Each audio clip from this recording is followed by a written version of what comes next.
Llegamos ahora en nuestro estudio al Evangelio según San Mateo. Hay solamente 28 capítulos en este libro, pero es un libro muy importante. El hecho es que es uno de los libros claves de la Biblia. Este Evangelio nos trae a la misma presencia de la persona de Cristo. Al llegar hoy a este Evangelio de San Mateo, quisiéramos llenar el vacío que hay entre el Antiguo Testamento y el Nuevo.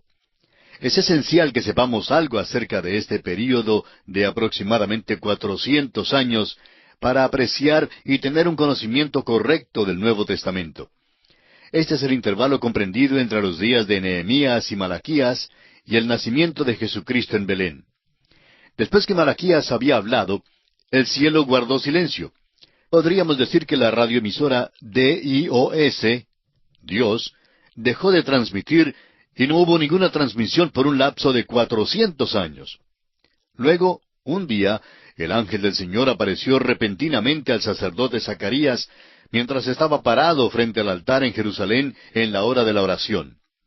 Anunció el nacimiento de Juan el Bautista, quien sería el precursor del Señor Jesús. Más adelante veremos cuán importante es Juan el Bautista en este Evangelio de Mateo. Notamos que ocurrieron muchísimos eventos durante este intervalo de 400 años, aunque es un período que no es mencionado en las Escrituras. Sin embargo, este período fue un tiempo conmovedor y emocionante en la historia del pueblo judío, y a la vez fue un tiempo trágico.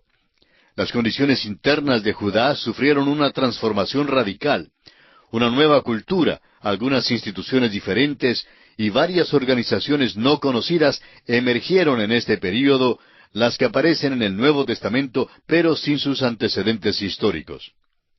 La historia mundial había andado a grandes pasos durante el intervalo entre el Antiguo Testamento y el Nuevo.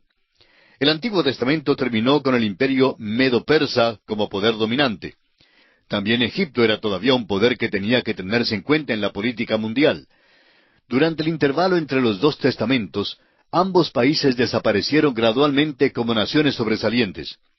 El poderío mundial cambió su sede del oriente al occidente, de Asia a Europa y de Medo-Persia a Grecia. Cuando principia el Nuevo Testamento, un nuevo poder, Roma, se constituye en el soberano mundial. Una consideración de algunas fechas importantes nos dará una vista rápida de los eventos principales que señalan la transición. Ahora es importante que usted, amigo oyente, tome nota de esta fecha, año 480 antes de Cristo. Jerjes, el persa, salió victorioso en una sangrienta batalla contra los griegos en Termópilas, pero luego fue derrotado en la batalla de Salamina. En realidad, lo que le derrotó allí fue una tempestad, pero esta fue la última intentona del Oriente por obtener el dominio mundial. En el año 333 a.C., vino del occidente el macho cabrío con un cuerno notable entre sus ojos que Daniel menciona en el capítulo 8 de su profecía. Este era Alejandro Magno, quien dirigió las fuerzas griegas unidas hacia la victoria sobre los persas en Isus. En el año 332 a.C., Alejandro Magno visitó a Jerusalén. Le fue mostrada la profecía de Daniel que hablaba de él, y por eso no asoló a Jerusalén. Jerusalén fue una de las pocas ciudades que Alejandro Magno no asoló. En el año 323 a.C., Alejandro murió en Persia. Al parecer había intentado mudar la sede del imperio hasta allí. Luego el imperio mundial, tanto de Oriente como de Occidente, fue dividido entre sus 4 generales. En el año 320 a.C., Judea fue anexada a Egipto por Ptolomeo Sóter. En el año 312 a.C., Seleuco fundó el reino de los Seleucidas, que pasó a ser Siria. Trató de tomar a Judea, por lo que Judea llegó a ser el campo de batalla entre Siria y Egipto. Este pequeño país llegó a servir de valle entre las dos naciones rivales. El resultado era muy semejante a la tabla de estregar ropa que muchas de nuestras madres solían utilizar. De arriba a abajo estregaba la ropa. Pues así hicieron estas dos naciones. Fueron de arriba a abajo sobre la pequeña región de Judea. Ahora, en el año 203 a.C., Antíoco el Grande tomó a Jerusalén y Judea pasó así al dominio de Siria. En el año 170 a.C., Antíoco Epífanes tomó a Jerusalén y denigró el templo, ofreciendo un cerdo sobre el altar. Había sido mencionado en el libro del profeta Daniel como el cuerno pequeño, en Daniel 8:9. Lo han llamado el Nerón de la historia judía. En el año 166 a.C., Matatías, el sacerdote de Judea, levantó una rebelión contra Siria. Este es el principio del período de los Macabeos. Los judíos nunca habían sufrido más que lo que sufrirían durante esta época, y nunca fueron más heroicos que durante este intervalo. Judas Macabeo, que quiere decir el martillo, fue el líder que organizó la rebelión. En el año 63 a.C., Pompeyo el romano tomó a Jerusalén, y así el pueblo hebreo pasó a quedar bajo la soberanía de un nuevo poder mundial. Estuvieron bajo el gobierno romano tanto en el tiempo del nacimiento de Jesús como en todo el período en que se escribió el Nuevo Testamento. En el año 40 a.C., el Senado romano nombró a Herodes como rey de Judea. Nunca ha habido una familia ni un nombre más inicuo que este. Se ha hablado mucho acerca de la mafia tan terrible, pero esta familia sobrepasó a todas. En el año 37 a.C., Herodes tomó a Jerusalén y dio muerte a Antígono, último de los reyes sacerdotes entre los macabeos. En el año 31 a.C., Augusto César llega a ser el emperador de Roma. En el año 19 a.C., comenzó la reconstrucción del templo de Herodes.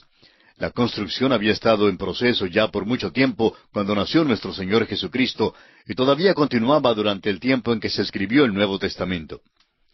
En el año 4 a.C., nace en Belén nuestro Salvador, Cristo Jesús. La vida interna de la nación de Judea sufrió cambios radicales a causa de sus experiencias durante el período entre los dos testamentos. Después de la cautividad babilónica, se volvió de la idolatría a un esfuerzo frenético por lograr una santidad legal. La ley mosaica se constituyó en un ídolo. El hebreo clásico se dio al arameo como idioma de uso común, aunque se retenía el hebreo para la sinagoga. La sinagoga parece haber aparecido después de la cautividad. Llegó a ser el centro de la vida en Judea, y a donde quiera que fuera que hubiese hebreos en el mundo, también surgió entre esta nación un grupo de partidos y agrupaciones que son mencionados en el Nuevo Testamento, pero que nunca se mencionaron en el Antiguo Testamento.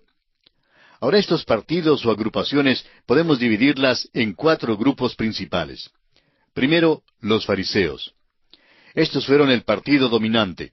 Se presentaron para defender el modo de vivir judío contra toda influencia extranjera. Eran legalistas estrictos que creían en el Antiguo Testamento. Eran nacionalistas en cuanto a la política y querían restaurar el reino al linaje de David. Por eso fue un partido religioso político. Hoy en día los llamaríamos fundamentalistas hablando teológicamente y muy derechistas hablando políticamente. El segundo grupo eran los saduceos. Los saduceos se integraron a los ricos y a los que se inclinaban a la vida social, los que querían desprenderse de las tradiciones. A propósito, ¿no le recuerda eso la hora presente? ¿No es interesante que las familias ricas sean las liberales? Las migajas todavía caen de la mesa del rico. Están dispuestos a dar las migajas, pero no dan su riqueza, eso es seguro.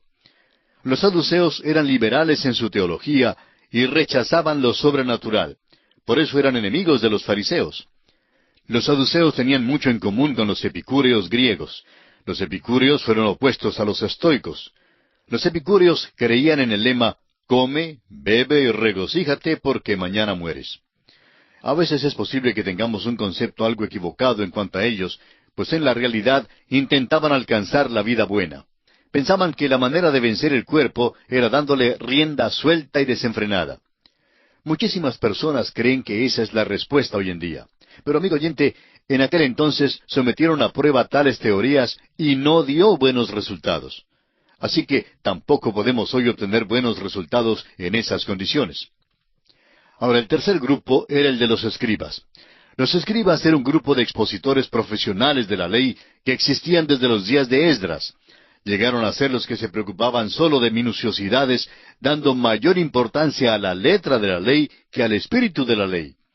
Cuando el viejo Herodes llamó a los escribas, indagándoles dónde había nacido Jesús, ellos conocían muy bien la letra de la ley, sabían que había sido en Belén. Uno hubiera pensado que habrían viajado en camello y habrían ido hasta Belén para ver a Jesús. Pero tal cosa no les interesaba. Su prioridad era sólo la letra de la ley. Amigo oyente, es un peligro el simplemente desear tener la información y el conocimiento de la Biblia y luego no dejar que tal conocimiento llegue a ser parte integral de nuestras vidas. Sí, es verdad que se puede estudiar los bosquejos bíblicos y aprender todos los datos básicos y aún no encontrar la salvación. Bien se puede conocer todo lo que se refiere al anticristo, a la bestia, la predestinación, el libre albedrío, elección y muchos otros temas bíblicos. Es posible que se conozca teológicamente las verdades bíblicas sin que tales verdades realmente tomen posesión de su corazón. Los escribas estaban en tal categoría. A veces creemos que hoy en día las personas menos compasivas que conocemos figuran entre los presumidos fundamentalistas, quienes estarían dispuestos a destruir una persona solo para poder sostenerse en un pequeño punto que les parece ser correcto. Ahora, permítanos decirle, amigo oyente, que es sumamente importante que conozcamos bien la palabra de Dios. Es un logro loable y digno de ser estimulado. Pero simplemente conociendo los datos de la Biblia no es suficiente. El Espíritu de Dios debe ser nuestro maestro, como lo hemos dicho repetidas veces en este programa, y Él debe tomar posesión de nuestros corazones. También este conocimiento bíblico no es sólo para nuestro beneficio, sino que debemos compartirlo con otros. Hay que integrar este conocimiento a cada aspecto de nuestras vidas. Bien, el cuarto grupo era el de los herodianos. Los herodianos era un partido que existía en los días de Jesús, y sus integrantes eran estrictamente oportunistas políticos. Buscaban mantener al linaje y familia de Herodes en el trono. En otras palabras, su único anhelo era ser miembro del partido gobernante. Ahora, el período entre el Antiguo y el Nuevo Testamento fue un tiempo de gran actividad literaria, a pesar del hecho de que no hubo entonces ninguna revelación de Dios. El Antiguo Testamento fue traducido al griego en Alejandría y Egipto durante el período desde el año 285 a.C. hasta el 247 a.C. Fue traducido por una comisión integrada por 6 miembros de cada una de las 12 tribus. Por esto la traducción lleva el nombre de la versión de los 70. Esta versión fue utilizada por el apóstol Pablo y al parecer nuestro Señor Jesucristo también la citó. Los libros apócrifos del Antiguo Testamento fueron escritos en esta época. Estos son 14 libros que no llevan ninguna evidencia de inspiración divina. Hay 2 libros que llevan los nombres de 2 hombres del Antiguo Testamento, pero no hay evidencia alguna de que estos 2 fueran los autores. Son los Salmos de Salomón y el libro de Enoc. Aunque este es un período marcado por el silencio de Dios, sin embargo, es evidente que Dios estaba preparando al mundo para la venida de Cristo.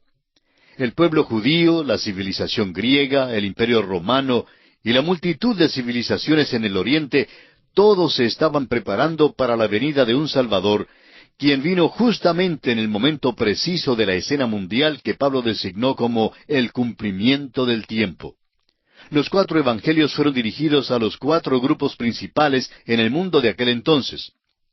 Veamos ahora la comparación de los 4 evangelios. El Evangelio de Mateo fue escrito para la nación de Israel. Fue escrito en hebreo y dirigido principalmente al hombre religioso de aquel tiempo. El Evangelio de Marcos fue dirigido al mundo romano. El romano era un hombre de acción que creía que el gobierno, es decir, la ley y el orden, era el único método capaz de controlar al mundo. Muchísimas personas creen aún hoy día que por este método es que el mundo debe ser controlado. Es verdad que debe haber ley y orden, pero los romanos pronto se enteraron de que no les era posible gobernar al mundo con tan solo esto. Al mundo no solo le faltaba oír de alguien que creía también en la ley y el orden, sino de alguien que ofrecía el perdón del pecado y la gracia y la misericordia de Dios. Este es el Señor que el Evangelio de Marcos presenta a los romanos. El Evangelio de Lucas fue escrito al griego, al pensador, al intelectual de entonces. El Evangelio de Juan fue escrito directamente para los creyentes, pero también indirectamente para el Oriente, donde había millones que clamaban por la liberación en aquel día. Todavía hay un clamor hoy en día de un mundo que necesita la liberación. El hombre religioso necesita a Cristo y no la religión. El hombre de poder necesita de un Salvador que tiene el poder para salvarlo. al pensador, al intelectual, le falta alguien que pueda suplir tanto sus necesidades mentales como las espirituales. Al Gran Oriente y sus multitudes hundidas en la miseria, les falta saber acerca de un Salvador que puede no solo salvar, sino también revivificar a un hombre y transformarlo, llevándolo a un lugar donde puede vivir para Dios. Consideremos ahora el Evangelio según San Mateo. El Evangelio de Mateo fue escrito por un publicano, un cobrador de impuestos, sobre quien el Señor Jesús había puesto su mano de una manera muy definida. Así lo vemos en Mateo capítulo 9, versículo 9. Fue seguidor del Señor Jesús, un apóstol. Papías lo dice y Eusebio lo confirma, y otros de los padres apostólicos se ponen de acuerdo en que este Evangelio fue escrito originalmente por Mateo en hebreo para la nación de Israel, un pueblo religioso. No tenemos suficiente tiempo como para entrar en las circunstancias circundantes a todo esto, pero Dios había preparado toda esta nación para la venida de Cristo al mundo. Y así procedió de esta nación, tal como el Señor Jesús mismo lo dijo en Juan capítulo 4, versículo 22. La salvación viene de los judíos. Un historiador alemán dijo que Dios preparó al Salvador para que viniera de Israel. La salvación debía venir de ellos. Preparó también al mundo pagano para la salvación porque ciertamente la necesitaba. Todo el mundo la necesita. El Evangelio según San Mateo es un libro notable y un libro clave de la Biblia. Vuelve su mirada al Antiguo Testamento y reúne allí más profecías del Antiguo Testamento que cualquier otro libro. Y esto es de esperarse, puesto que fue escrito principalmente para los judíos. Pero al mismo tiempo avanza más en cuanto a las enseñanzas del Nuevo Testamento que cualquiera de los otros evangelios. Por ejemplo, ningún otro escritor del Evangelio menciona a la iglesia por nombre, pero Mateo la menciona. Solo él anota las palabras de nuestro Señor Jesucristo en el capítulo 16 y versículo 18, cuando dijo, «Sobre esta roca edificaré mi iglesia». Aún Renan, el escéptico francés, dijo que este Evangelio era el libro más importante en todo el cristianismo, posiblemente el más importante que jamás haya sido escrito.